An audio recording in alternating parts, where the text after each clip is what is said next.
சுபன் ஜோதி ஆராய்ச்சி நிலையம் அக்கரைப்பட்டி சமயபுரம். இன்றைக்கு நம்ம என்ன பதிவு பார்க்க போகிறோம் அப்படின்னா, இந்த பதிவு பார்க்கறதுக்கு முன்னாடி சுப்ரன் ஜோதி நிலையத்துக்கான சுப்ரன் அஸ்ட்ரோ டிவியை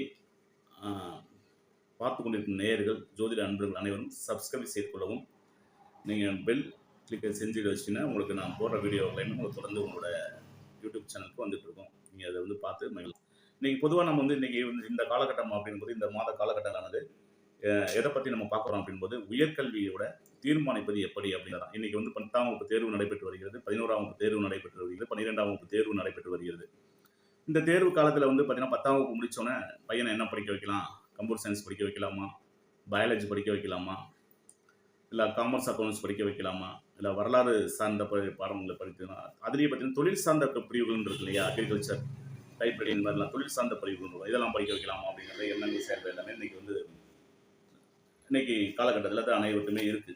சரி, இதை வந்து நம்ம வந்து இது எப்படி செய்யலாம், இந்த உயர்கல்வியை வந்து எப்படி தீர்மானிப்பது அப்படிங்கிற விஷயத்தை தான் இன்றைக்கி பார்க்க போகிறோம். இந்த உயர்கல்வியை தீர்மானிக்கிறது அப்படின்னா, ஒவ்வொருடைய ஜாதகத்திலையும் அந்த உயர் லக்னம், லக்னாதிபதி, லக்னத்தில் இருக்கக்கூடிய கிரக அமைப்பு, அதோடு சேர்ந்து 2ஆம் இடம், 3ஆம் இடம், 4ஆம் இடம், 5ஆம் இடம், 9ஆம் இடம் அப்படிங்கிற விஷயத்தை எல்லாமே கணக்கில் எடுத்து பார்க்கணும். இப்போ ஆரம்ப கல்வி அப்படின்னு சொல்லிட்டோம்னா 2ஆம் இடத்தையும் லக்னத்தையும் நம்ம வந்து வச்சு அந்த பரிவர்த்தனைகள், அந்த கிரக நிலைகள் எந்த மாதிரி இருக்குது, அவரோட படிப்பு ஆரம்ப கல்வி கிடைக்குமா அப்படிங்கிற விஷயத்தையும், 10, 12ஆம் வகுப்பு அப்படிங்கிற போது 4ஆம் இடத்தையும் பார்த்து, உயர்கல்விக்கு போகும்போது பார்த்தீங்கன்னா அவரோட 5ஆம் இடத்தையும், உச்சநிலை கல்விக்கு 9ஆம் இடத்தையும், ஆராய்ச்சி படிப்புக்கு 11ஆம் இடத்தையும் நம்ம ஆய்வு செய்யணும். இது கல்வின்னு எடுத்துட்டோம் அப்படின்னா ஒரு பாவத்தை மட்டும் ஆய்வு செஞ்சு நம்ம வந்து உயர்நிலைக்கு போவாரா போக மாட்டாரான்னு இருக்கு. ஒரு 1ஆம் வகுப்பு படிக்கும் மாணவன் ஒரு 5ஆம் வகுப்புக்குள்ள இடைநிறுத்தங்கள், எவ்வளவு இடைநிறுத்தங்கள் இருக்கு, எவ்வளவு பிரச்சனைகள் இருக்கு. அப்ப அவன் கல்வியை கற்கணும் அப்படின்னு சொல்லிட்டோம்னா அந்த கல்வி கற்பதற்கான சுற்றுச்சூழல் முக்கியம் பண்ணணும். அப்ப சுற்றுச்சூழல் தைரிய வீரிய சாணாதிபதி 3ஆம் இடம் வந்து கொண்டு பெற வேண்டும். அந்த கல்வி நல்லா படிக்கணும் அப்படின்னா அவனுக்கு 2ஆம் இடம் தனவாக்கு குடும்பஸ்தானம் அப்படிங்கிற சொல்லக்கூடிய 2ஆம் இடமும் நல்லவா இருக்கக்கூடிய அமைப்பா இருக்கணும். 4ஆம் இடம் குடும்பஸ்தானம், சுகாதிபதி சுகபோகங்களை கொடுக்கக்கூடியது. கல்வி, தாய் தந்தையோட நிலைகள் எல்லாமே 4, 9 எல்லாத்தையும் பார்க்க வேண்டும். அதற்கு எல்லாம் மேலாக அவருக்கு கல்வி கிடைப்பதற்கு ஒரு நல்ல ஆசான் கிடைப்பானா அப்படின்னு பார்க்கக்கூடிய இடம் பார்த்தீங்கன்னா 7ஆம் இடத்துக்கு பார்க்கணும். அந்த 7ஆம் இடத்துடைய கிரகநிலைகள் அவனுக்கு வந்து அந்த கல்வி கற்பதற்கு எத்தனையோ ஆசிரியர்கள் இருப்பாங்க. ஆரம்ப கல்வியில பார்த்தீங்கன்னா இன்னைக்கு வந்து பார்த்தீங்கன்னா முன்னாடி மாதிரி காலகட்டம் ஓராசிரியர் பள்ளிங்கிற மாதிரிலாம் கிடையாது. இன்னைக்கு பார்த்தீங்கன்னா 1ஆம் வகுப்பு சரி, நம்ம 1ஆம் வகுப்பு, 2ஆம் வகுப்பு, 3ஆம் வகுப்பு முடிச்சுட்டு 4, 5க்குலாம் போகும்போது பார்த்தீங்கன்னா ஒரே பாடத்துக்கு ஒரு ஆசிரியர் அப்படிங்கிற மாதிரிலாம் இல்லாம அங்கே இருக்கக்கூடிய கல்வி அப்படின்னு தமிழ், இங்கிலீஷு, கணக்கு, அறிவியல், இந்த மாதிரி வரலாற்று சார்ந்த கல்வி நம்ம படிக்கும்போது பாருங்க, முன்னாடியெல்லாம் அனைத்து பாடங்களுக்கும் சேர்ந்து ஒரு ஆசிரியராக இருந்தாங்க. இன்னைக்கு அப்படி கிடையாது இல்லையா. தமிழுக்கு தான் தமிழ் ஆசிரியர் மட்டும், தமிழில் புலமை பெற்றவர்கள் மட்டுமே தமிழை கற்றுக் கொடுத்துறாங்க, ஆங்கில புலமை பெற்றவர்கள் மட்டுமே கற்றுத்தராங்க. அறிவியல் சம்பந்தப்பட்ட பாடங்களுக்கு அறிவியல் நல்லா, அதான் அறிவியலையும் பார்த்தீங்கன்னா இன்னைக்கு வந்து பிரிச்சாங்க, 4 பிரிவாக பிரிச்சு அதில் பார்த்தீங்கன்னா வரக்கூடிய பிசிக்ஸ், கெமிஸ்ட்ரி, பாட்னி, ஜுவாலஜி அப்படின்னு சொல்லி பிரிச்சாங்க. அதில் புலமை பெற்றவங்க தான் கற்று தரக்கூடிய சூழல் இன்னைக்கு வந்து பள்ளிகள் எல்லாமே வந்துருச்சு. அப்ப கணிதம்னு எடுத்துட்டா அந்த கணிதாசிரியர் மட்டுமே, அந்த மாதிரி ஒவ்வொரு பாடத்துக்கும் ஒவ்வொரு பாடம். அப்ப அந்த 5 ஆசிரியர்கள் 5 ஆசிரியர்கள் ஒரு மாணவன் பிடிப்பதில்லை. ஏதாவது ஒரு ஆசிரியர் மட்டும் தான் நல்லா பிடிக்கும், அந்த ஆசிரியர்கிட்ட மட்டும் தான் ஆசிரியர் இருக்கும். ஏன்னா அந்த கிரகநிலை ஒத்துப்போகிற நிலைகளில் இருக்கக்கூடிய அவனோட ஆழ்ந்த இருக்கக்கூடிய நடத்துறது தான் அந்த ஆசிரியரை பிடிக்கும். இந்த மாதிரிலாம் காலகட்டம் வந்துருச்சு. அப்ப இந்த காலநிலை சூழ்நிலை வச்சு பார்க்கும்போது பார்த்தீங்கன்னா, அப்ப கண்டிப்பாக ஒரு ஜாதகருக்கு ஜாதகரோட லக்னாதிபதி 2ஆம் இடம், 3ஆம் இடம், 4ஆம் இடம், 5ஆம் இடம், 9ஆம் இடம், 11ஆம் இடத்தை பார்க்க வேண்டும். ஒரே பள்ளியில் ஒரு ஆரம்ப கல்வியில ஒரு 1ஆம் வகுப்புலேருந்து 5ஆம் வகுப்பு வரைக்கும் எடுத்துக்கோமே, ஒரே பள்ளியில படிக்கக்கூடிய மாணவர்கள் அத்தனை பேரும் திறமசாலிகள் இல்லை, அவ்வளவு பேரும் முட்டாள்களும் இல்லை. அப்ப அவனோட கல்வி தரத்தையும் அந்த கல்வி நிர்ணயத்தை அந்த பாவகம் 2ஆம் பாவகம், 3ஆம் பாவகம், 4ஆம் பாவகம் நிர்ணயம் செய்யப்படுகிறது. அதனோட சேர்ந்து லக்னம், லக்னாதிபதியும் நிர்ணயம் செய்யப்படுகிறது. அது மாதிரி தான் அந்த கல்வி நிலைகள் இன்னைக்கு இருக்கு. சரி, அது மட்டுமா நம்ம வந்து அப்போ அப்புறம் 9ஆம் 10ஆம் வகுப்பு தாண்டி எடுத்து 11, 12ஆம் வகுப்புக்கு வரும்போது 4ஆம் இடத்தையும் பார்க்கணும். அதுக்கப்புறம் உயர்கல்வி சார்ந்திருக்கும் 5ஆம் இடத்தையும் பார்க்கணும். 5ங்கிறது பார்த்தீங்கன்னா அறிவு, ஆழ்ந்த அறிவு, அவனோட சமூக, அவனோட அறிவு புலமை அப்படின்னு 4, 5ஓட கிரக நிலைகள் இதெல்லாமே நம்ம பார்த்து ஆய்ந்து அறிந்து நம்ம பலன் சொல்ல வேண்டியது இருக்கு. சரி, இது மட்டுமா போதுமா சார் அப்படின்னா இல்லை. அங்க என்ன சொல்ல வேண்டியது தேவைப்படுது அப்படின்னு பார்க்கும்போது அந்த புதனோட அங்க வந்து புதன் சொல்லக்கூடிய கல்விக்காரகன், ஞானக்காரகன் சொல்லக்கூடிய கல்விக்கு வந்து அதிபதியான புதனும் நடக்க வேண்டும். அது புதன் மட்டுமே தான் சுபத்தமா போதுமா சார்? அப்படி கிடையாது.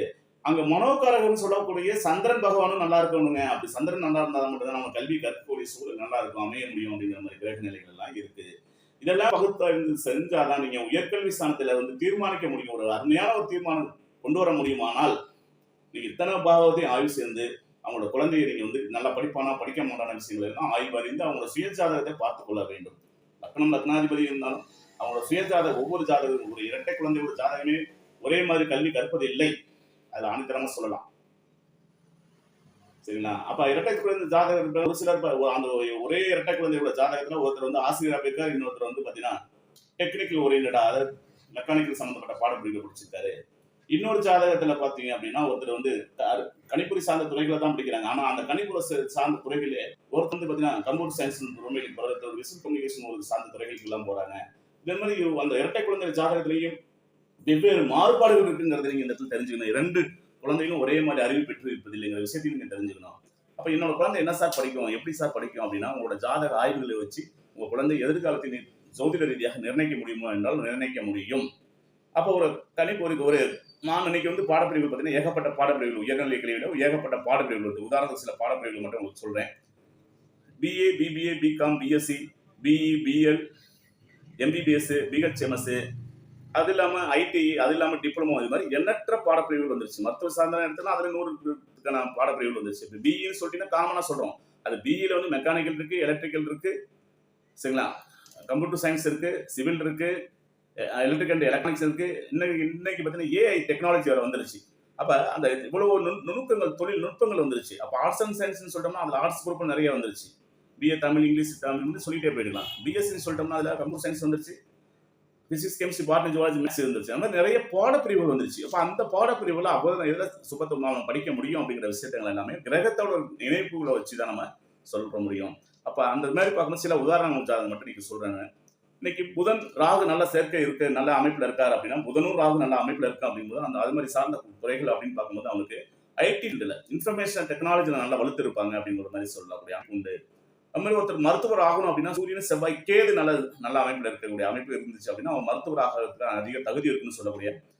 அதே மாதிரி பாத்தீங்கன்னா மேல் படிப்புல பார்த்தீங்கன்னா ஐஏஎஸ், ஐபிஎஸ் எல்லாம் சொல்றாங்க இல்லையா? ஐஏஎஸ் ஆகிறதுக்கு அப்படின்னா சூரியன் செவ்வாய் வந்து ஐபிஎஸ்க்கு நல்ல ஒரு கிரக அமைப்பாக இருக்கும். சூரியன் செவ்வாய் நல்லா வலுத்து இருக்குன்னு சொல்லுவாங்க. சூரியன் செவ்வாய் சேர்க்கை அமைப்பு இருக்கணும். இந்த மாதிரி 10ஆம் அதிபதி சூரியன் செவ்வாய் இருக்கும்போது கிரக அமைப்பு எல்லாமே பார்த்தீங்கன்னா அவங்களுக்கு வந்து பார்த்தீங்கன்னா அந்த சார்ந்த அமைப்புல வந்து பார்த்தீங்கன்னா ஐபிஎஸ், ஐஏஎஸ் சார்ந்த துறைகளில் வந்து அவங்க போறதுக்கான அதிக வாய்ப்பு இருக்கு. அந்த மாதிரி ஒரு கிரக அமைப்பு இருக்கான கண்டிப்பா இருக்குன்னு சொல்லலாம். அது மட்டும் இல்லாம 1-9 பாகங்களையும் நல்லா சிறப்பா இருக்க வேண்டிய அமைப்புல இருக்கக்கூடிய அமைப்பு இருக்கும்போது பார்த்தீங்கன்னா அவங்களுக்கு வந்து இது மாதிரி சார்ந்த துறைகளை வந்து போவாங்க. அதே மாதிரி பார்த்தா ஒரு டீச்சர் ஆகிறாங்க அப்படின்னா 5 நாள் தொடர்பு இருக்கும். 5ஆம் அதிபதி 4ஆம் அதிபதி தொடர்பு இருக்கும். அது செவ்வாய் ஒரு தொடர்பு ஏற்பட்டிருக்கும். சிலருக்கு புதனோட தொடர்பு ஏற்பட்டிருக்கும். செவ்வாய் குரு சேர்க்கை ஏற்பட்டிருப்பாயின் அப்ப ஆசிரியர் இருப்பார். அவர் என்ன மாதிரி ஆசிரியர்? இயற்பியல் ஆசிரியராக இருப்பார். அதே புதன் குரு தொடர்பு இருந்துச்சுன்னா கணித ஆசிரியர் இருப்பாரு, கம்ப்யூட்டர் சயின்ஸ் டெக்னாலஜியில் இருக்க ஆசிரியர் இருப்பார். இது மாதிரி மாற்றங்கள் சில வெவ்வேறு மாற்றங்கள் எல்லாமே நிகழ்ந்துட்டு இருக்கு. அது மாதிரி ஒரு சில சூரிய செவ்வாய் புதன் கேது தொடர்பு ஏற்பட்டிருக்கும் அப்படின்னு பார்த்தீங்கன்னா அவருக்கு வந்து பார்த்தீங்கன்னா மருத்துவராக இருப்பார். செவ்வாய் அப்படின்னா அவர் பார்த்தீங்கன்னா செவ்வாய் வந்துட்டுன்னா அறுவை சிகிச்சை நிபுணராக இருப்பார். அங்க சந்திரன் பார்த்தீங்கன்னா மென்மையான குழந்தைகளுக்கான டாக்டர், குரு தொடர்பு குழந்தைகளுக்கான டாக்டர், மனோதத்துவ சந்திரன் மனோதத்துவ டாக்டர், இதெல்லாம் வந்து பிரிச்சு ஒவ்வொரு பகுதியும் நம்ம பிரிச்சு ஆராய்ந்து வந்து பார்த்தோம்னா தான் அதுல என்ன கிரகம் என்ன வேலை செய்யுது நம்ம தெரிஞ்சுக்க முடியும். இன்னைக்கு நிறைய பேர் ஜோதிடரா இருக்காங்க அப்படின்னா ஜோதிடரா இருக்கும்போது சூரியன் புதன் கேது தொடர்பு பெறாம அவங்க ஜோதிடர் ஆக முடியாது. அந்த மாதிரி கிரக அமைப்பு உண்டு சொல்லக்கூடிய இருக்கு. ஒரு உதாரண ஜாதகத்துல பார்த்தீங்கன்னா 9ல விருச்சக லக்னம், 9ல 4ஆம் அதிபதியும் சனி, 9ஆம் அதிபதியும் சனி தொடர்பு, 4ஆம் அதிபதியே 9. அவர் பார்த்தீங்கன்னா ஐடி இன்ஃபர்மேஷன் டெக்னாலஜில நல்லா இருக்காரு, நல்லா சிறப்பா இருக்காரு. அப்ப அந்த மாதிரி கிரக அமைப்பு இருக்கு. அதே மிதுன லக்னத்துல குரு கேது ரொம்ப ஆரம்ப கல்வி சிறப்பா இல்லை, ஆனா 4ஆம் அதிபதி புதன் நல்லா சிறப்பு இருக்குது. அவர் பார்த்தீங்கன்னா நல்ல ஒரு உயர்கல்வி ஸ்தானத்துக்கு போயிடுறாரு அப்படின்னு சொல்லக்கூடிய அமைப்பு வந்தது. அதே ரிஷப லக்னத்துக்கு பார்த்தீங்கன்னா அவங்க பார்த்தீங்கன்னா பெரும்பாலும் ஆட்டோ எலக்ட்ரிக்கல்ஸ் அண்ட் எலக்ட்ரானிக்ஸ் துறையில நல்ல சிறப்பாக இருந்து போயிடுறாங்க. அது மாதிரி எந்த லக்னமாக இருந்தாலும் என்ன கிரக அமைப்பு இருக்கோ அந்தக்கான தொழில்களை அவங்க படிக்க வைக்கிறது தான் சிறப்பு அப்படிங்கிறது சொல்லணும். இந்த லக்னத்துல பிறந்தா டாக்டர் ஆகலாம், அந்த லக்னத்துல பிறந்தா டாக்டர் ஆக மாட்டான் அப்படிங்கிற விதியெல்லாம் கிடையாது. எந்த லக்னமாக பிறந்தாலும் அவங்களோட சுப தொடர்புன்னு சொல்லக்கூடிய என்ன ராசியா இருந்தாலும் சரி, என்ன லக்னமா இருந்தாலும் சரி, அவனோட பாவகத்துல பார்க்கணும், ஆதிபத்தியத்தையும் பார்க்கணும் அப்படிங்கிற மாதிரி தான். அந்த சுப தொடர்புகள் இருக்கணும். அதுக்கு ஏற்றாப்புல ராகு தசாபுத்திகள் நல்லா இருக்கக்கூடிய அமைப்புல இருக்கணும். தசாபுத்தி நல்லா சிறப்பா இருக்கும் அப்படின்னு அந்த குழந்தை வந்து பார்த்தீங்கன்னா உச்சநிலை கல்வி வரைக்கும் போயிடும், ஆராய்ச்சி படிப்பு வரைக்கும் போயிடும். ஆரம்ப கல்வியில இருந்து உச்சநிலை படிப்புன்னு சொல்லக்கூடிய வரைக்கும் போயிடும். அப்ப அந்த பாவங்களுக்குலாம் நமக்கு என்ன தொடர்பு பெற்று இருக்கும் அப்படின்னு 1ஆம் பாவகம், 2ஆம் பாவகம், 3ஆம் பாவகம், 4ஆம் பாவகம், 5ஆம் பாவகம், 7, 9, 11 பாவங்கள் எல்லாத்தையுமே ஆய்வு செஞ்சாதான் அவனோட உச்சநிலை கல்வி எப்படி ஆராய்ச்சி படிப்புக்கு போவானா போக மாட்டானுங்கிற விஷயத்த நம்ம ஒரு கல்வி சார்ந்த விஷயங்கள் ஒரு ஆராய்ச்சியை வந்து நம்ம மேற்கொண்டு அதை நிரூபணம் செய்ய முடியும் அப்படிங்கிற விஷயத்தை நம்ம தீர்மானிக்கலாம். உயர்கல்வியை தீர்மானிப்பது என்பது ஒரு சாதாரண விஷயம் அல்ல. அது மிகப்பெரிய ஒரு காலகட்டத்திற்கு பிறகு தீர்மானிக்க வேண்டிய விஷயங்கள். ஒரு கடக லக்கணத்துல பிறந்திருக்காரு, அவரோட சந்திரன் 2ல இருக்காரு, 10ல ராகு அமைந்திருக்கும். அவர் பார்த்தீங்கன்னா டாக்டருக்கு படிச்சுட்டு இருப்பாங்க. இவங்க டாக்டர் படிக்க மாட்டாங்க, இவங்களுக்கு கல்வி இருக்காதுங்க அப்படின்னு நம்ம நினைச்சிட்டு இருப்போம். அவர் பார்த்தீங்கன்னா டாக்டரா படிச்சுட்டு இருப்பாரு. அப்ப அவருக்கு என்ன காரணம் அப்படின்னா, அந்த லக்னத்துக்கு அந்த லக்னாதிபதி சூரியன் வீட்ல இருக்காரு. அப்ப நம்ம ஏற்கனவே சொல்லியிருக்கோம், சூரியன், செவ்வாய், கேது தொடர்புல இருப்பாங்க. அந்த மாதிரி ஒரு தொடர்பு வரும்போது ஆட்டோமேட்டிக்கா கல்வி வந்து போய் அந்த மாதிரி மருத்துவ சார்ந்த துறைகளுக்கெல்லாம் போயிருவாங்க. அப்போ மருத்துவ சார்ந்த துறைகளுக்கு வந்து நல்லா சிறப்பா குடுக்குமா அப்படின்னா, அவரோட ஜாதகத்துல இந்த லக்னத்துல பிறந்தவர் தான் மருத்துவர் ஆவாரு, இந்த லக்னத்துல பிறந்தவர் மருத்துவர் ஆக மாட்டார் அப்படின்லாம் விதி கிடையாது. 12 லக்னத்துல பிறந்தவர்களும் டாக்டரா இருக்காங்க. இப்ப மேச லக்னத்துல பிறந்தவரும் டாக்டரா இருப்பாரு, விருச்ச லக்னத்துல பிறந்தவரும் டாக்டரா இருப்பாரு. அதே மேச லக்னத்துல பிறந்தவரும் பார்த்தீங்கன்னா, நீங்க வக்கீலா இருப்பாரு. அதே விருச்ச லக்னத்துல பிறந்தவரும் வக்கீலா இருக்கக்கூடியது. இப்ப தனுசு லக்னத்துல பிறந்தவங்க காலபுருஷன் 9ஆம் அதிபதி அவர் ஆசிரியரா மட்டும் தான் இருப்பாரு அப்படின்னு இல்ல. அவரும் அதுலயும் பார்த்தீங்கன்னா நிறைய துறைகள்ல வந்து செலக்ட் ஆகி நிறைய டாப் மோஸ்ட்ல இருக்கிறவங்க இருக்காங்க. இந்த மாதிரி எந்த லக்னத்தையும் எந்த ராசியும் வைத்துமே நம்ம ஒரு பொதுவான பலனை சொல்ல முடியாது அப்படிங்கிறது தீர்மானிச்சுட்டு அவர்களோட சுயஜாதகத்தின் முடிவிலே நம்ம தீர்மானிப்பதே மிக சிறப்பு. நன்றி, வணக்கம். மீண்டும் அடுத்த ஒரு பதிவில் சந்திப்போம். வணக்கம். வாழ்க வளமுடன், வாழ்க வையகம், வாழ்க பிரபஞ்சம்.